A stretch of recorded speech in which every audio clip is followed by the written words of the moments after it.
नमो भगवते वासुदेवाय कृष्णाय सच्चिदानंदाय परम गुरु। ओम सच्चिदानंद रूपाय विश्वोत्पत्त्यादि हेतवे तापत्रय विनाशाय श्री कृष्णाय वयं नमः। ओम गुरु ब्रह्मा गुरु विष्णु गुरुदेवो महेश्वरा गुरु साक्षात् परब्रह्मा तस्मै श्री गुरुवे नमः। अब अपन ये 14वां अध्याय ले रहे हैं और इसमें गृहस्थों के आज सदाचार के बारे में बता रहे हैं। तो युधिष्ठिर ने पूछा कि गृहस्थ इस पद को किस साधन से प्राप्त करें।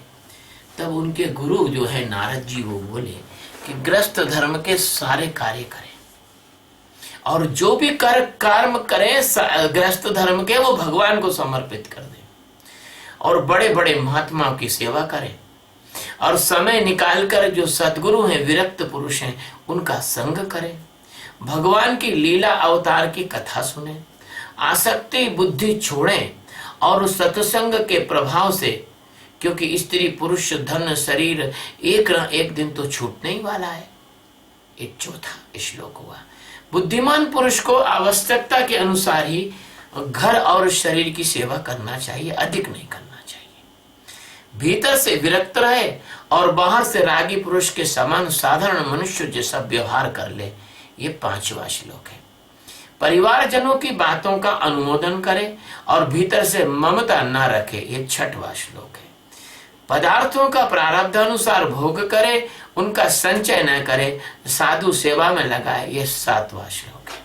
मनुष्यों का उतने ही धन का पर अधिकार है जितने से उनकी भूख मिट जाए।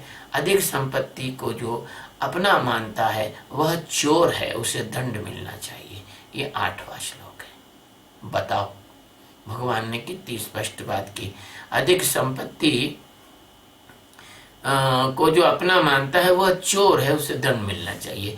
यदि इस सिद्धांत को लेके चले तो पूरा भारत आराम से सुखी हो जाए। क्योंकि बहुत सारे ऐसे लोग हैं जिनके पास अपार धन है और बहुत सारे ऐसे मंदिर हैं इस देश में जो कि अरबों रुपए आते हैं वहां, लेकिन उनमें इतनी समझ नहीं कि कहीं सूखा पड़ रहा है, कहीं अकाल पड़ रहा है, कहीं पानी नहीं है, कहीं भोजन नहीं है। तो उन मंदिरों में रखा हुआ जो धन है चढ़ावा है वो उस सेवा में नहीं। और बात है तो दुनिया भर की करते हैं कि हम तो सेवा करते हैं साहब,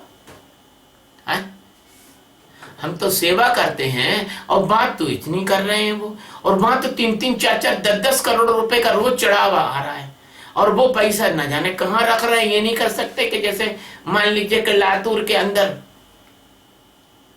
पानी नहीं है और सूखा पड़ा है, लोग मर रहे हैं बिना पानी के। क्यों साहब, आप वहां टैंकरों से पानी नहीं पहुंचा सकते हैं क्या?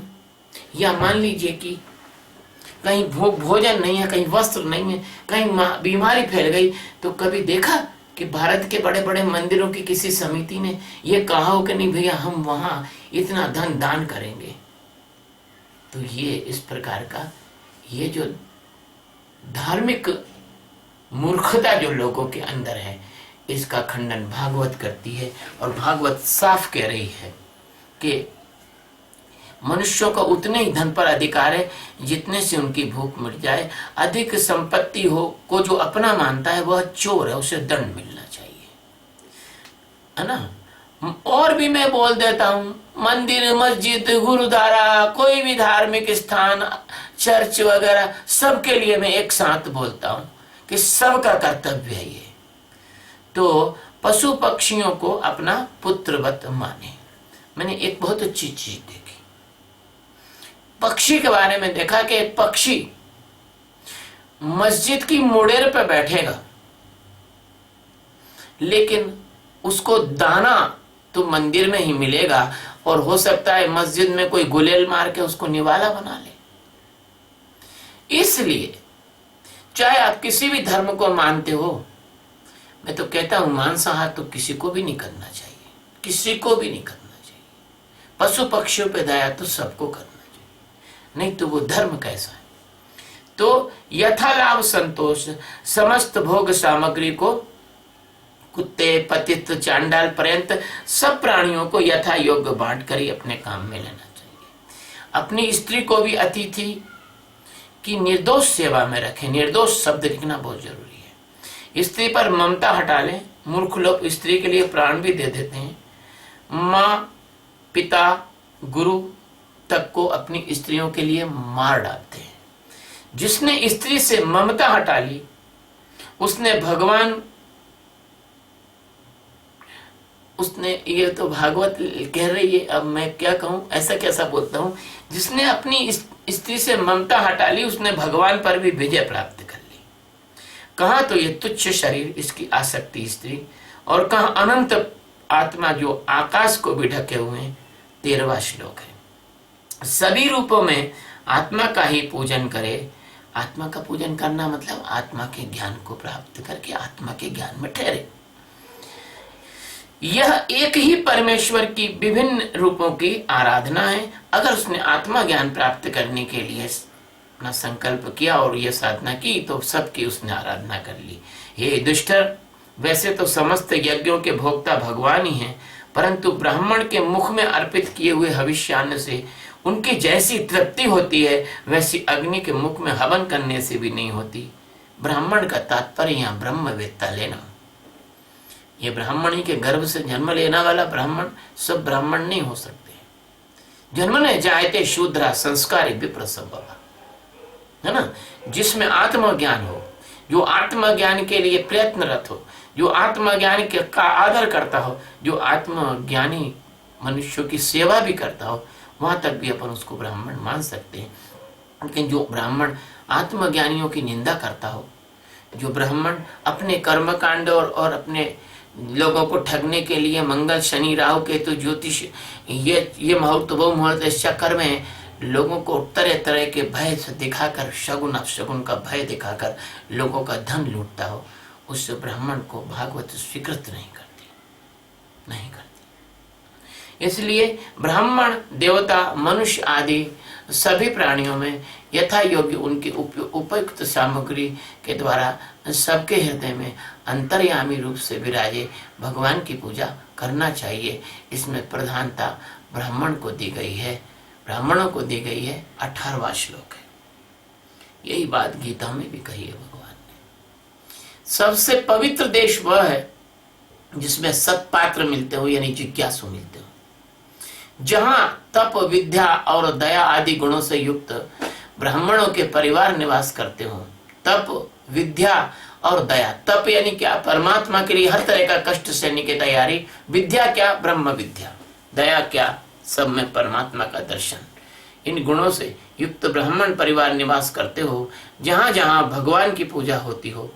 पुराणों में प्रसिद्ध गंगा आदि नदियां हो, परम कल्याणकारी है।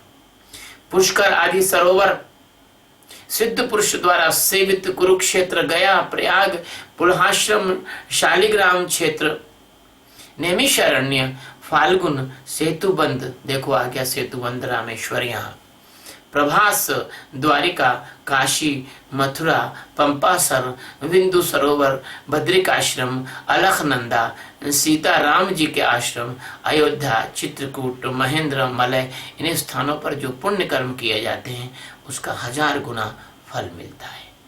30 से 33 तक भगवान को ही सत्पात्र बताया है। यह चराचर जगत उन्हीं का स्वरूप है। इसलिए तो युधिष्ठिर तुम्हारे यज्ञ में भगवान की अग्र पूजा हुई थी। वे ही ब्रह्मांड वृक्ष के मूल हैं। उनकी पूजा से समस्त जीवों की आत्मा तृप्त हो जाती है और वे ही सद्गुरु के रूप में तुम्हारे सामने प्रत्यक्ष होकर आते हैं। सभी जीवों के शरीर पूर्ण हैं, उसमें वे ही पुरुष रूप से शयन करते हैं। जिस मनुष्य में जितना अंश यानी ज्ञान अधिक है वह उतना ही श्रेष्ठ है। जो मनुष्य से द्वेष करते हैं उन्हें प्रतिमा की उपासना करने पर भी सिद्धि नहीं मिल सकती। ये मूर्ति पूजा का खंडन यहां फिर आ गया। जो मनुष्य से द्वेष करते हैं उन्हें प्रतिमा की उपासना करने पर भी सिद्धि नहीं मिल सकती। मनुष्यों में भी ब्राह्मण विशेष सुपात्र हैं। ब्राह्मण का मतलब ब्रह्मवेत्ता, क्योंकि वह अपनी तपस्या, विद्या और संतोष आदि गुणों से भगवान के वेद यानी ज्ञान रूपी शरीर को धारण करता है। ये भगवान का ज्ञान जो है वो भगवान का ज्ञान है। जैसे अग्नि को धारण करती है लकड़ी, लेकिन फिर वो अग्नि में रूपांतरित हो जाती है, ऐसे ब्राह्मण वो जो भगवान के इस वेद रूपी ज्ञान को धारण करके और ब्रह्म में रूपांतरित हो जाए, तभी कहते हैं ब्रह्म जानति स ब्रह्मण। महाराज, हमारी और तुम्हारी बात ही क्या, ये जो सर्वात्मा भगवान श्री कृष्ण हैं, इनके भी इष्ट देव ब्राह्मण ही हैं। गौ ब्राह्मण हिताय च, गौ और ब्राह्मण के हित में भगवान जन्म लेते हैं, क्योंकि उनके चरणों की धूल से तीनों लोक पवित्र होते हैं। किनके? ब्राह्मण के चरणों के धूल से। ब्राह्मण से तात्पर्य फिर मैं कहता हूं ब्रह्मवेत्ता लेना, और जो ब्रह्मवेत्ता है वही आपका सदगुरु हो सकता है, और जो ब्रह्मवेत्ता नहीं है वो किसी भी कीमत में सदगुरु नहीं हो सकता, वो असदगुरु होगा। जैसे कबीर साहब ने कहा है, जाका गुरु भी अंधला, चेला खड़ा निरंक, अंधे अंधा ठेलिया, दोनों कूप परंत। यदि कोई व्यक्ति कि शूद्र के परिवार में जिसका जन्म हुआ है और उसने ब्रह्म ज्ञान प्राप्त कर लिया है, वो जिज्ञासु है, भगवान के लिए आंखों में आंसू है उसके, जो सदगुरु का सेवक है, जो सदगुरु के पास आके साक्षी का ध्यान करता है, जो मन बुद्धि चित्त अहंकार से हट रहा है, हट गया है या हटने वाला है, वो व्यक्ति ब्राह्मण ही मान्य है।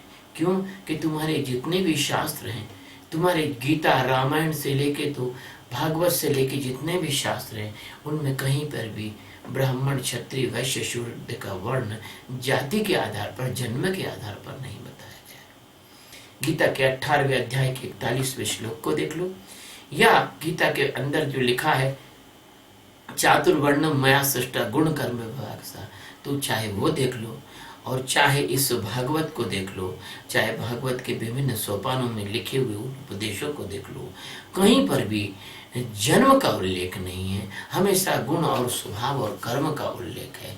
इसलिए हमारी समाज व्यवस्था के पतन का मुख्य कारण ये हो गया कि हमने व्यक्ति के गुणों, व्यक्ति की योग्यताएं, व्यक्ति की काबिलियत का सम्मान नहीं किया। हमने उस व्यक्ति के प्रभावशाली परिवार में और जन्म होने का सम्मान किया, वहीं से हमारी व्यवस्था खराब हो गई।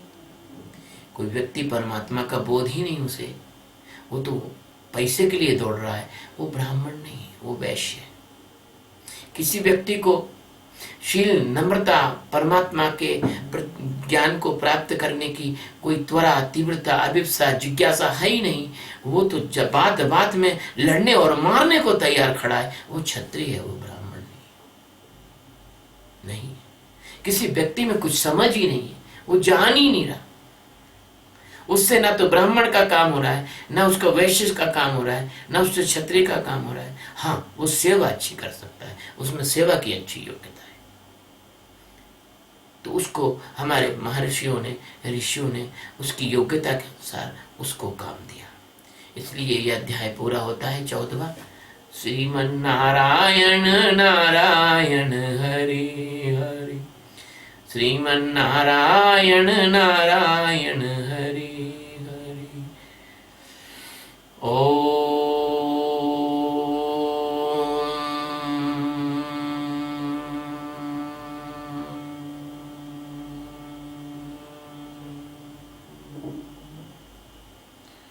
शिवोहम।